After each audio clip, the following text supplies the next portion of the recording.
Yo, what's up, nerds? Check it out. My name's Austin. I'm gonna do a video on compression today. We're gonna go over RMS, peak compression, sidechain compression, thresholds, ratios. But the first thing we're gonna do is follow my Spotify.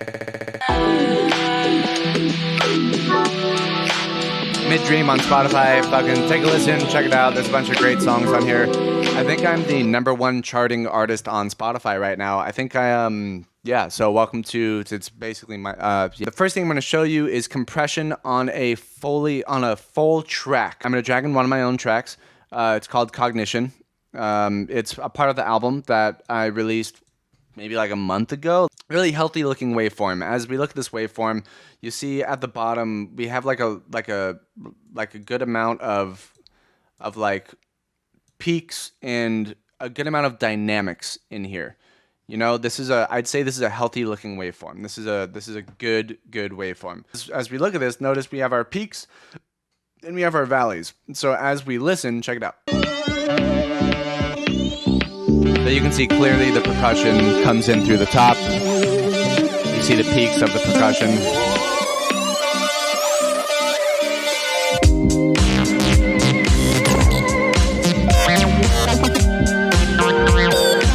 I'm going to show you exactly what compression will do to this waveform. So I'm going to set up another audio track by clicking Control T, and on the first audio track where Cognition is, I'm going to put a compressor on it. There are a couple different modes of looking at the compressor. There's this mode, which will show you a little dot for the audio signal, and it'll show you, here, check it out. So that's our audio gain, right? That's like the amplitude of the signal, how loud it is. And our main things that we're going to look at, and I'll swap between the two views. I'm going to swap between that view and this view. Here you can see again the audio signal. You see the peaks, the valleys, all that kind of stuff.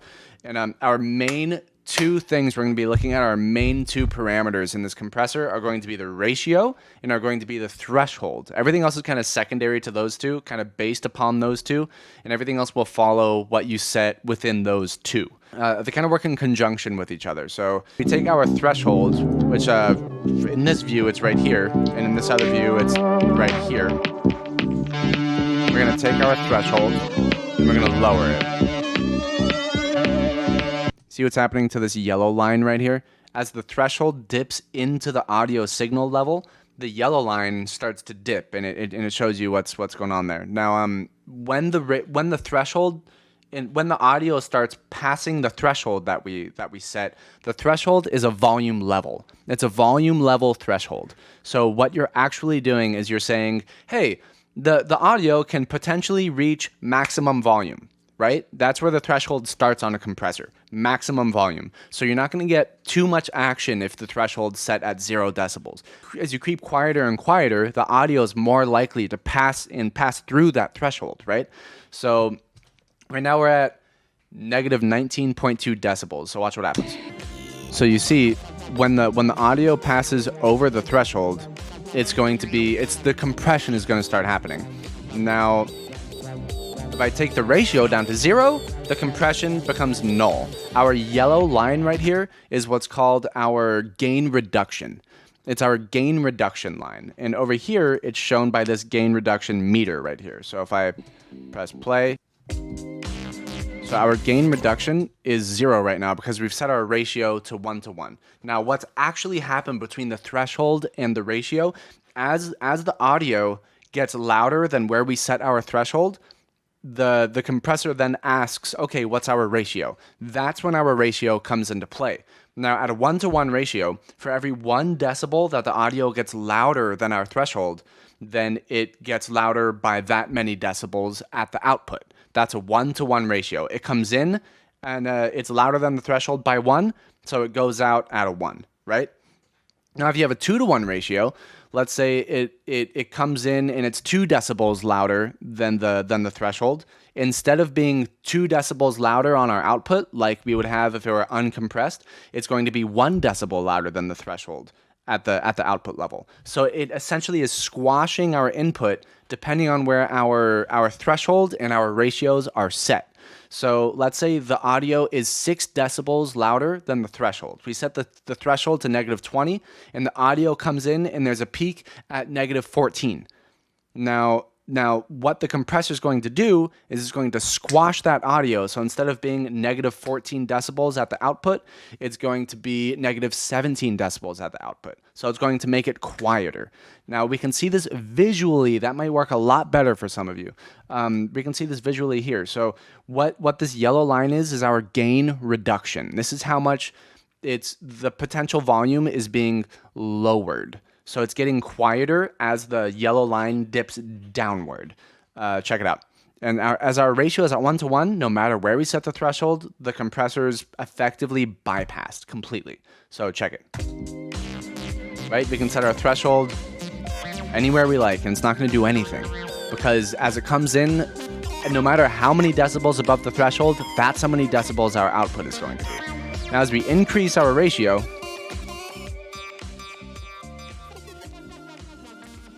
you see this? Our gain reduction is all of a sudden, and you see this yellow line is actually kind of doing the opposite as our audio peaks. I mean, look at that. For wherever you see the gray audio line go up too high, the yellow line goes down the opposite direction. So it's essentially taking something that has a bunch of peaks and valleys and making it flat instead. I'm going to show you this visually again in another moment, but check it out over here. And over here, we get to see our knee a little bit better. And I'll show you what that's about in a moment. So over here, we have a slightly different meter. I almost prefer this one. I rarely look at this one, but it's great for explaining things. This one's a little more useful. You get to see the RMS value, you get to see the peak value, and you get to see your width of your knee. And the knee is like the gradual effectiveness of the compressor upon the audio. So check this out. This is going to be a little complicated, but stay with me here. Check it. So as our threshold's at 0, it's not going to affect the audio, right? Now, as we drag the threshold, let's put the ratio to 1:1. So wherever we put it, it's not having an effect on the audio. Now, where we put the threshold right here, this is an x equals y line right now. For every 1, we have 1, right? So on a graph, on an XY graph, right now we have x equals y. Now, where you set the threshold, it becomes a piecewise function, and at the threshold, it changes. So instead, x equals 2y. You feel me? Or is it the other way around? I don't know. But check it. So as we increase our ratio, you see what happens there? It goes flat after as we reach infinity, and you can reach infinity. That means that no matter how much louder the input signal gets to be above the threshold, then it will stay at the threshold. That is limiting the volume at a specific level. The compressor becomes a limiter at that point. What RMS means is root mean square. It's used in electricity. It's used in AC to DC power conversion, and basically what it means is over a longer span of time, that volume, instead of your current exact volume level, RMS volume is a little bit spread out over an amount of time, and it's what the listener engages in when they think how loud something is. So something with the same peak volume level, but with a higher RMS, will be perceived as louder. Although in terms of peak values, they will be approximately the same volume. And the Ableton compressor actually has 2 different modes to look at those. And to actually look at those levels on the meter, on all the Ableton audio volume levels, you see this. Check it out. There's a darker green that really hits the top as like the drums are like pumping and stuff. And then you have your brighter green. That's the RMS. It's kind of like the thicker idea of how loud a song actually is perceived as. Because I'm not sitting here going, oh, it's loud, oh, it's quiet. Oh, it's loud, it's quiet. To me, it's like generally the same volume. You know, it's like doing stuff. It's a song. So it's kind of perceived versus peak. And those are 2 kind of separate things that can be used for 2 very, very different applications. As we compress this, I'm going to show you exactly the difference between how this looks. I'm going to take our threshold and keep it in peak. And you see how the how right here, the volume level is constantly being compressed. As we look over here, we have constant compression. Anytime that these peaks go above this threshold, which is the blue line, the gain reduction is dipping down to essentially flatten out the dynamics of the song. I am going to record this and show you visually the difference here.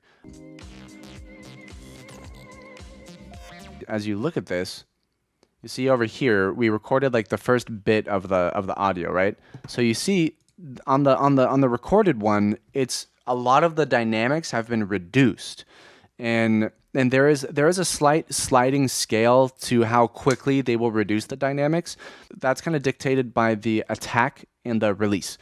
So that's kind of like the second thing that we're going to come across here. So what compression does is it lowers the dynamics of things. So if I'm sitting here and I'm talking like this, and then I'm talking like this, then I'm talking like this, kind of back and forth and back and forth and back and forth, with a compressor, and you set the threshold down to like kind of where the quieter parts were, and then you raise the entirety of the volume up, it's going to sound like an even volume throughout instead of being like kind of different the entire time. So it's going to level out a lot of things. Compression over an entire track is a very gentle, subtle thing that should be done with precision and be done with by somebody who knows how to work a compressor very well. Otherwise, you can end up over compressing a track and you lose all your dynamics, and a song loses its punch. They're like, yo, where's the slap of my snare and like the punch of my kick? Like, where'd all that go? It's over compression. So it's important to have quieter parts in a master mix so that you can have those louder popping parts, you know? Very important, very important. So what we're going to do now is I'm going to take our attack and make it faster. Essentially, so it was at 2 milliseconds, now it's at 0.01 milliseconds. Essentially what the attack is it says, okay, something an audio peak past our threshold. How long does it take for our compressor's gain reduction to essentially lower that volume? Before it was 2 milliseconds. When it's at 0.01 milliseconds, look at the visual difference here. I'm going to record it again. You can even hear it. It is flat. That is a flat signal. So look at this. Here's our original signal. We have our peaks, our valleys. It's pretty thick. You know, this is a mastered track. It's like pretty thick. And then we're going to look at this one. Look at that. This shit is just flat. Now the purpose for this is now I can raise this up, because this track over here, if I raise it up by more than a couple decibels, we start getting peaks that are louder than the possible amount. Like we're going above 0 decibels. That's bad. We're peaking. We're going to cause distortion on speakers. Let's see how many decibels we can raise on the original one before we start hitting the top. You see this peak over here? This one? Oh, I guess it's above my head. This one right here. So now we're hitting the top. We can make this louder by about 1.13 decibels. Now that's good. Spotify asks for people for their masters their peak values to be at -1 decibels. So not even at 0. Our peak values should be at -1 decibels, and our LUF metering, which I can do another thing on later on mastering, should be at like around -14 or so. And there are RMS values and stuff and ways to like check all that. Over here, in our compressed signal with our low attack, so it's compressing the fuck out of this. We're already at positive 6.13 decibels, and like look at this, we're nowhere near the top. We can go, okay, now right about there we're hitting the top. So we can make this 8.19 decibels louder, and we're not, and now we're hitting the peaks. So you can when you compress something, you're compressing the entire signal down to be quieter. The idea of compression is to capture all of those peaks and make them quieter, so then you can raise the entire signal to be louder. Does that make sense? I feel like this visual very, very cleanly demonstrates that. Now, another thing we're going to do is show you RMS value compression. RMS value compression is more what I use for mastering. It is more like the meat of a song. And you can take your thresholds a bit lower because, as you see in this in this volume meter right here, our peaks are reaching almost 0, but our RMS is way down here, and it moves way slower. It's like a thick, heavy moving, like it's hard to really move up and down too much with an RMS because it's the calculated audio level, audio amplitude over a span of time as opposed to a single moment, you know? So the RMS is a little better for mastering because you take the entire signal over like a moment, over like a wider moment, and you compress that instead. So you make it a little more meatier.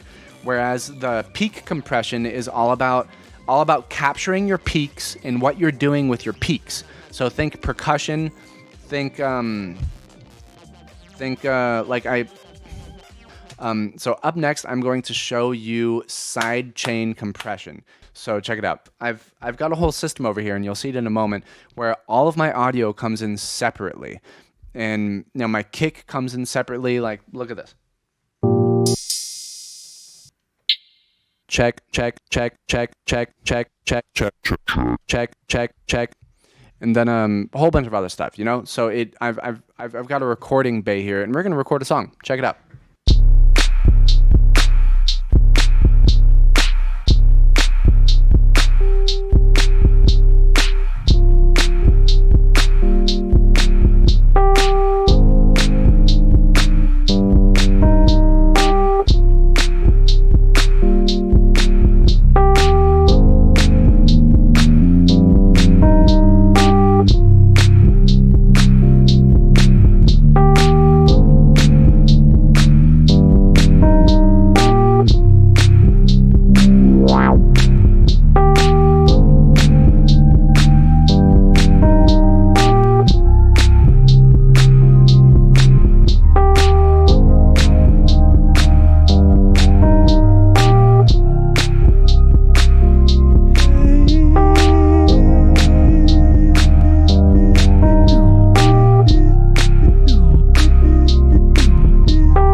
All right, so check it out. We have our track here. We just recorded it into the arrangement. I'm going to loop a part of it back here where most of the stuff is happening. Starting right there. Probably loop that much. Solid 8 bars. Fuck it, right? I'm gonna turn down our final mix over here. Now, what are we doing? We are compressioning. Let's go. So the first thing I'm going to show you is sidechain compression. So we have our drums here, right?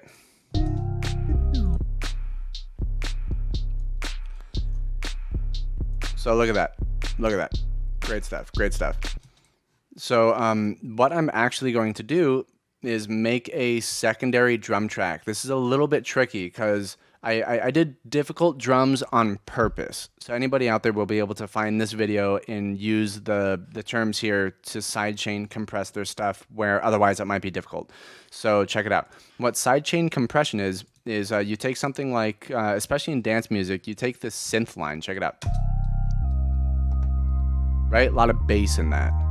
I usually sidechain compress all my synths together. It's like an EDM thing, you know. There are a couple glitches in here. I usually fix those in post when I'm doing the super low latency stuff. It's just kind of how it works. Now, as we open our compressor, we see that there's a sidechain button over here as we click this little triangle. And and also anybody out there, click this triangle all the fucking time. Open it. Look at what Ableton tells you. It's a great resource. Keep it open. Just like check it out, you know. But as I tell you, as we click sidechain, check it out. As we're compressing this, it shows you what I was showing you earlier. And it shows you the input signal, and then you compress, and it'll give you a different output signal, as most audio modules do. You have an input, and then it changes the audio somehow, and then you have an output. And now how a sidechain compressor works is a little bit different. It actually takes your input from a different track and then uses that signal to change this track. And that's pretty cool. It's a pretty nifty trick. I'll show you first how dance music does it. Check it out. when you click sidechain, you see our input levels go down to 0. We're still hearing our output, so it's like, what happened there? It's asking where to get your audio from, because it's not taking audio from your synth line anymore. It's looking for it somewhere else. So audio from, we're actually going to change that to A drums. And now it's taking the signal from our percussion. So you can see this kit, and we can actually solo it. So it's taking it from this audio instead, right? Pretty cool. Now, as we lower this, it's going to give us gain reduction based upon our input signal. So our kicks are actually going to apply gain reduction to our synthesizers. So as our kick peak exceeds the threshold of our compressor, it's going to reduce the gain of our synthesizer volume level. Feel me? So this is hard though, because our kicks kind of have a constant volume. It's this 808 kick. It kind of goes. It's like, it's so constant, you know? But there are some slight peaks here that we can use. So check this out. What we're actually going to do is take our drums, duplicate it. We're going to turn this track off so we don't hear it in the master. We still hear our original, right? But over here, let's solo these drums, and let me show you what I'm about to do. This is kind of a tricky trick, but super duper useful. Now, what we're doing is we are going to, first off, put a gate on it. We could put an EQ on this to get all the rest of the stuff out, but we can do that inside of in the compressor. So we'll do that in the compressor. So what a gate does is it gives you a threshold and says, when the audio is above this threshold, we will allow the audio to pass through. When the audio is below the threshold, we will cut the audio completely. So as we push our threshold around, now we hear all the audio, right? But as we put it higher and higher,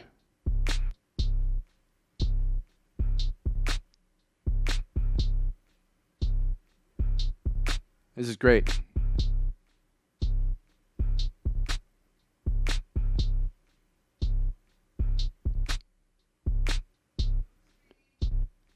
Let's try to get that as thin as possible.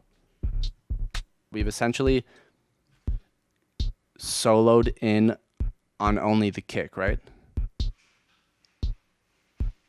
Pretty awesome. So now what we can do is over here on our synth line, instead of choosing the first A drums, I'm going to rename the second one Sidechain Perk, SC Perk. So what we're going to do is we're going to select the SC Perk in our sidechain parameters, and now we can use this, and we can up our gain in our sidechain parameters over here. Take our ratio up.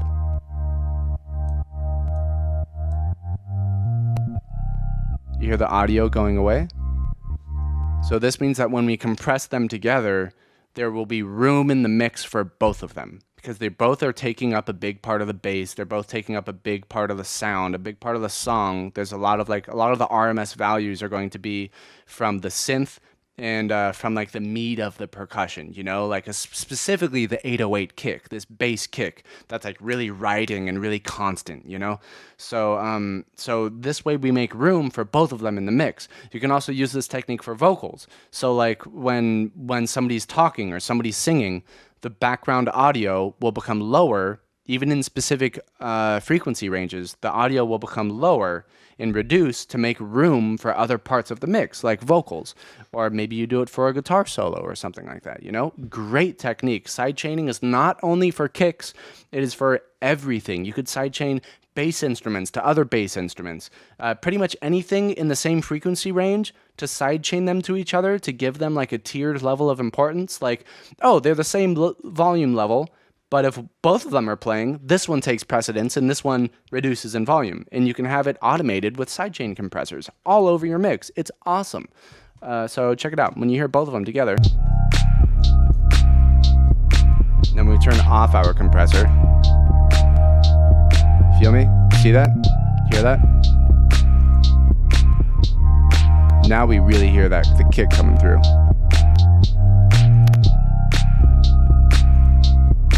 and we can up our release on the sidechain too. In the attack release parameters, again, tell the compressor how quickly it acts upon a signal, and then how quickly it lets go of the compression. So how quickly it decays after that, you know. And now we're gonna get to our knee. I think I forgot to talk about it earlier. Also applies to the earlier stuff. Our knee basically says that how gradual the compression is. You know, does it start 10 decibels before the threshold and end 10 decibels after the threshold? So the threshold is more of like a soft point, and the compression is over like a curved slope around where you set the threshold? Or is it 1-to-1 ratio up to the threshold and then compression? For sidechaining, I like to keep it pretty sharp, maybe 1 to maybe even 0. Let's give it 1 decibel. We upped our release.